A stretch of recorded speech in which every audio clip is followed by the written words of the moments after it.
வணக்கம் ஃப்ரெண்ட்ஸ். லட்சுமி அவர்கள் எழுதிய காஞ்சனியின் கனவு அத்தியாயம் 7.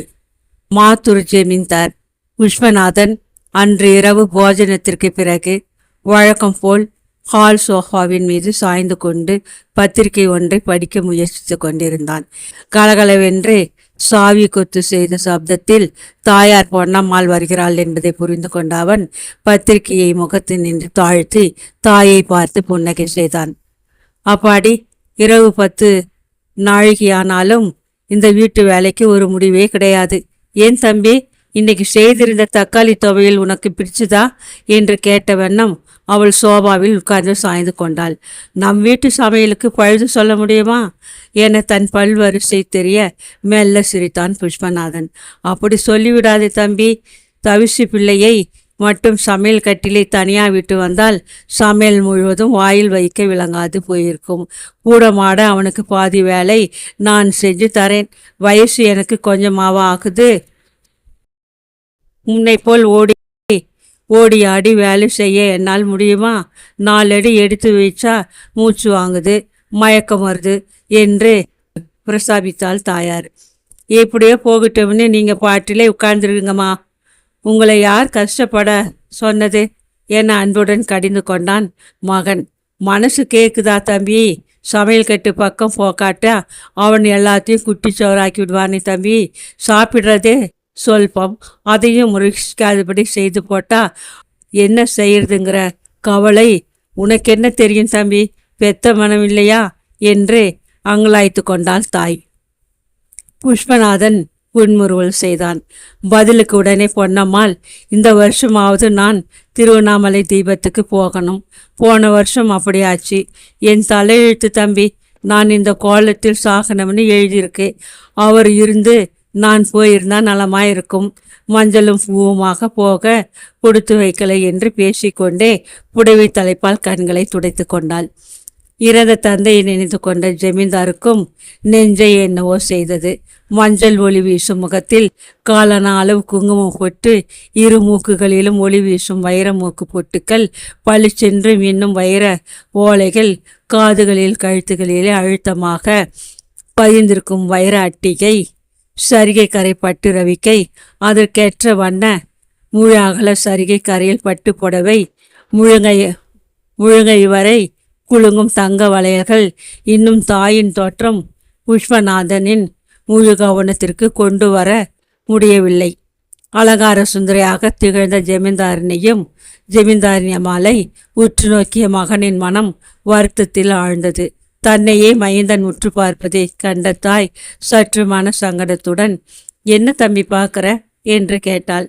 ஒன்றுமில்லையம்மா, முன்ன மாதிரி நகை எல்லாத்தையுமே இனி நீங்கள் போட்டுக்க கூடாதா?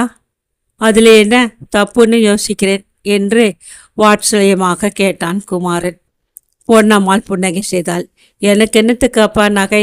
இனிமேலே உனக்கு வரப்போகிறாளே, அவளுக்கு தான் என் நகைகள் எல்லாம். அது கிடக்கட்டும் தம்பி. நானும் சொல்லணும்னு நினச்சிருந்தேன். நல்லா வாட்ட சாட்டமாக இருந்தாரே, அவரே ஒரு வீச நாழியிலே போசுக்குன்னு போயிட்டார். நான் எந்த மூளை? ஒரு நாளைக்கு திடீர்னு போயிட போகிறேன் என்று தாயார் முடிப்பதற்குள் புஷ்பநாதன் குறுக்கிட்டு, என்னத்துக்கம்மா இந்த பேச்செல்லாம் என்று தடுத்தான். எதுக்கு சொல்ல வந்தேனா, மாலையும் கழுத்துமா உன்னை மனப்பந்தலிலே பார்க்கணும்னு ஆசை. என் மனசை பிச்சு எடுத்து திங்குது. அவர் காலம் முடியும்னே உன் கல்யாணத்தை பண்ணி பார்க்க கொடுத்து வைக்கலை. நான் கண் மூடுறதுக்கு முந்தையாவது இந்த வீட்டுக்கு விளக்கேற்றி வைக்க ஒரு மகராசி வரமாட்டாள்னு எனக்கு ஏக்கம் பிடிச்சிட்டுது தம்பி. இந்த தை மாதத்துக்குள்ளே நம்ம பெரிய சாமி பிள்ளை மகள் சீதா இருக்கிறாளே என்றாள் தாய். புஷ்பநாதன் வாய் விட்டு சிரித்தான். கல்யாண விஷயத்திலே பெண்ணை தேடுவது என் இஷ்டத்தை பொறுத்துதம்மா. அதில் நீங்கள் நிர்பந்தம் ஒன்றும் செய்யக்கூடாது என்றான். கல்யாணம் பண்ணிக்கிறது நீதானப்பா. உனக்கு பிடிச்ச பொண்ணை கட்டிக்கொள். பெரிய சாமி பொண்ணு பிடிச்சா பாரு. நல்ல அழகு, புத்திசாலி, அண்ணனும் நம்ம அந்தஸ்துக்கு தகுந்தபடி நடந்து கொள்வார்ன்ட்டு சொன்னேன். உன் இஷ்டம். நீ வேற எங்கேயாவது ரகசியமாக பெண் பார்த்து வச்சிருந்தாலும் எனக்கு சொல்லு என்று தாயார் சிரித்தாள். புஷ்பநாதன் குனிந்து கொண்டு பத்திரிகையை படிப்பவன் போல் பாவனை செய்தான். சிறு வயசில் பள்ளிக்கூடத்தில் படிக்கும் பொழுது வாத்தியார் அம்மா சொன்ன கதை ஒன்று ஞாபகத்திற்கு வந்தது.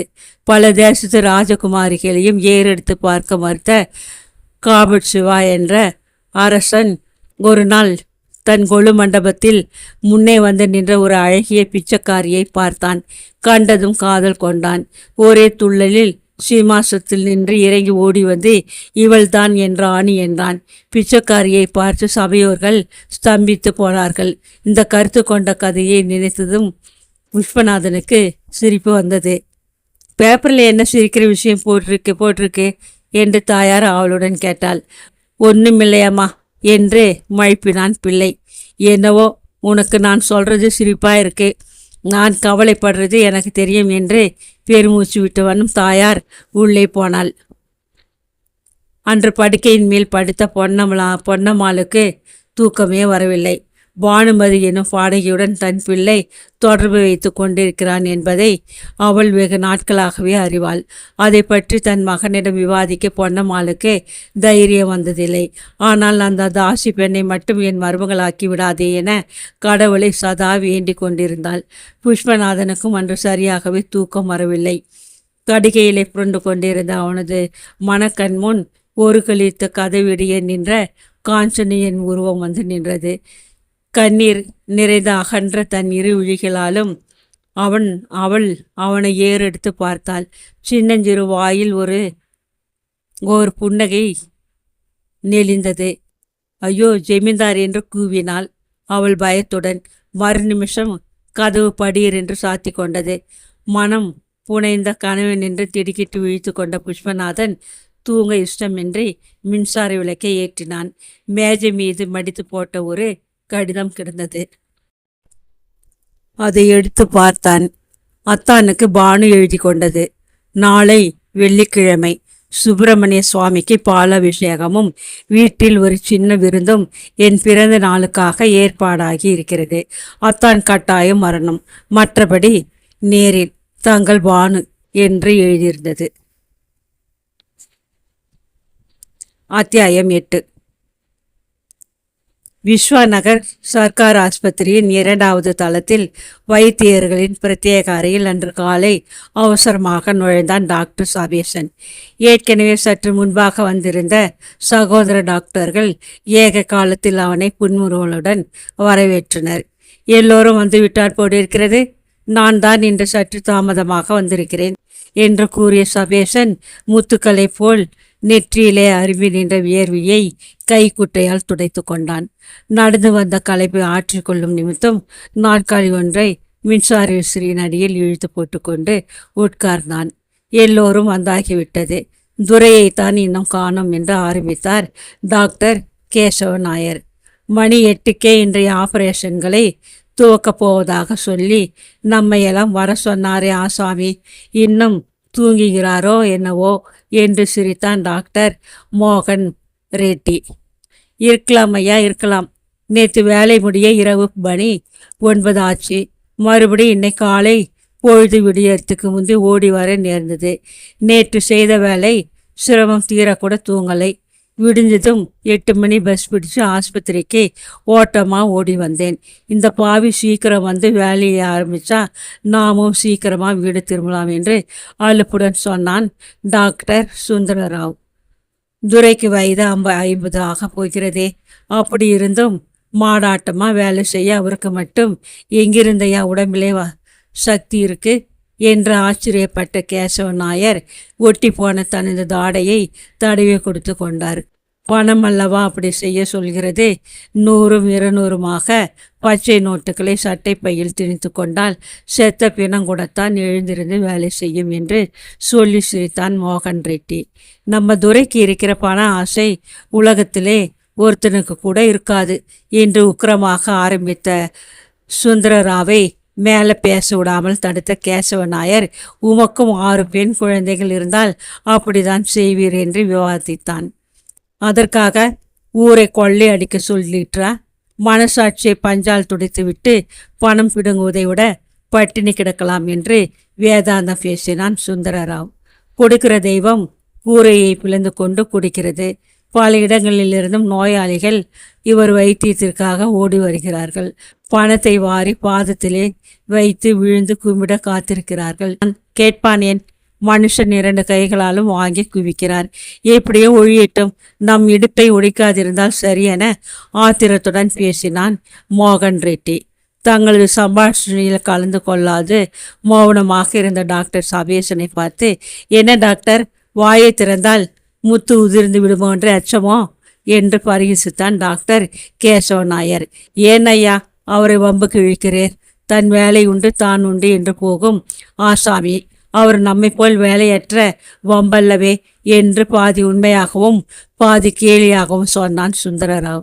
இன்றைக்கு 1ஆம் தேதி அல்லவா என புன்னகையுடன் டாக்டர் சபேசன் பேச்சை வேறு திக்கில் மாற்றினான். ஆமாம் ஆமாம், மறந்தே விட்டேன். இன்று 1ஆம் தேதி. உங்களுக்கு முக்கிய விஷயம் சொல்ல வேண்டும் என்று இருந்தேன் என்று டாக்டர் கேசவ நாயர் சொல்லவும் அவன் முகத்தை யாவரும் ஆவலுடன் நோக்கினர். நமது வார்டுகளில் வேலை செய்ய சீதா என்ற லேடிஸ் ஹவுஸ் சர்ஜன் வருகிறாள் என்ற அறிக்கையை பார்த்தேன் என்று அறிவித்தான் அவன். அந்த அம்மா யாரப்பா அது என கவலையுடன் வினவினான் டாக்டர் சுந்தரராவ். இந்த வருஷம் பாஸ் செய்த கோஷ்டியை சேர்ந்தவள். ஹவுஸ் சர்ஜனாக தேர்ந்தெடுக்கப்பட்டு நமது ஆஸ்பத்திரிக்கு அனுப்பப்பட்டிருக்கிறாள். நமது வார்டுகளில்தான் முதலாக ட்ரெயினிங் கொடுக்கப்பட போகிறது என்றான் கேசவ நாயர். எனக்கு ஸ்திரீ வைத்தியர்களையே கட்டோடு பிடிப்பதில்லை. நம்மை போல் சிரமப்பட்டு வேலை செய்ய அவர்களால் முடியாது. முகத்திலே 1 இன்ச் பவுடரை அடித்துக்கொண்டு உல்லாசமாக பொம்மையை போல் உலாவி விட்டு சென்று விடுவார்கள். அவர்கள் வேலையையும் சேர்த்து நாம் செய்ய நேரிடும். ஆனால் மாச கடைசியில் சம்பளத்தை வாங்கி கொள்ள மட்டும் தவற மாட்டார்கள். பெண் என்ற பச்சதாப உணர்ச்சிக்கு நாம் அடிமையாக நேரிடும். கஷ்டம். இவர்களை யார் படிக்க சொன்னது? காய்கறிகள் நறுக்க வேண்டிய கைகள் கத்தி பிடிப்பது என்றால் சாத்தியப்படுகிறதா என ஆத்திரத்துடன் பேசினான் மோகன் ரெட்டி. துரை வந்து விட்டார் ஐயா என்று கேசவ நாயர் ஆசனத்தை விட்டு எழுந்திருந்தான். அருகிலே கேட்ட பூட்ஸின் சப்தம் அறையை ஒரே வினாடியில் நிசப்தப்படுத்தியது. அடுத்த கணம் குட் மார்னிங் என்று புன்முறுவல் செய்த வண்ணம் மேஜர் அருணகிரி FRCS உள்ளே நுழைந்தார். ஒருங்கே ஆசனத்தை விட்டு எழுந்த யாவரும் பதிலுக்கு வணங்கினார்கள். அது சமயம் அறையின் கதவு மெல்லிய விரலால் தட்டப்படும் ஓசை கேட்டது. ஆசனத்தில் உட்கார்ந்து கொண்ட மேஜர் தமது கட்டை குரலில் உள்ளே வரலாம் என உருமினார். மெதுவாக கதவை திறந்து கொண்டு உள்ளே வந்து நின்ற பெண்ணை ஒரே சமயத்தில் பல கண்கள் ஆச்சரியத்துடன் நோக்கின. தமக்கெதிரில் வந்து நின்ற அந்த அழகிய மங்கையை நிமிர்ந்து பார்த்த மேஜர் அருணகிரி ஒரு கணம் மலைத்து போனார். பிறகு அவர் புன்னகையை வரவழைத்து கொண்டு, ஓ, நீங்கள்தான் டாக்டர் சீதா என்பவர் அல்லவா என்று விசாரித்தார். கூடியிருந்த அனைவரும் தன்னையே பார்ப்பதை உணர்ந்த சீதா மிகவும் சங்கோஜம் அடைந்தாலும் தன்னை சமாளித்து கொண்டு, ஆமாம், உங்களிடம் வேலை கற்றுக்கொள்ள வந்திருக்கிறேன் என்று மெதுவாக கூறினாள். நன்றாக வேலை செய்பவர்களுக்கு தானாகவே கைத்திறமை ஏற்பட்டுவிடும். சித்திரமும் கை பழக்கமும் என்பது போல ரண சிகிச்சையிலே கை பழக்கத்தால் தான் திறமை உண்டாகிறது. வேலைக்கு சோம்பாது உழைப்பவர்களுக்குத்தான் வைத்திய தொழில் லாய்க்கானது.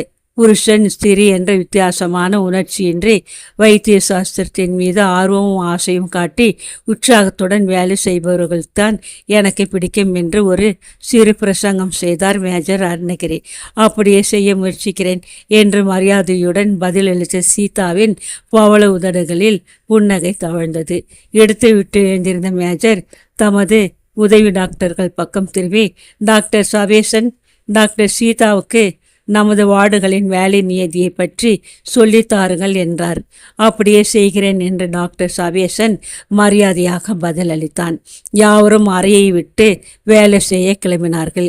வெளியே வந்ததும் என்ன செய்வதென்று தயங்கிய சீதாவை, டாக்டர், என்னுடன் வந்தீர்களானால் வார்டில் உள்ள கேசுகளை பற்றி விவரமாக சொல்வேன் என்று அழைத்தான் சபேசன்.